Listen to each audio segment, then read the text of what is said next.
Wamiliki wa vituo vya mafuta na wauzaji tunawashauri kwa kipindi hiki ambako tunaelekea kwenye hiyo 9 Disemba yao pamoja na mambo mengine, basi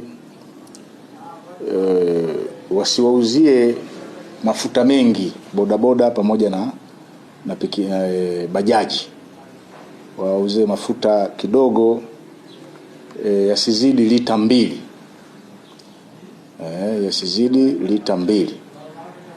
Kwa sababu unapowauzia mafuta mengi ni kuwawezesha kufanya movement za kutoka point A kwenda point B na kuendelea kufanya uharibifu.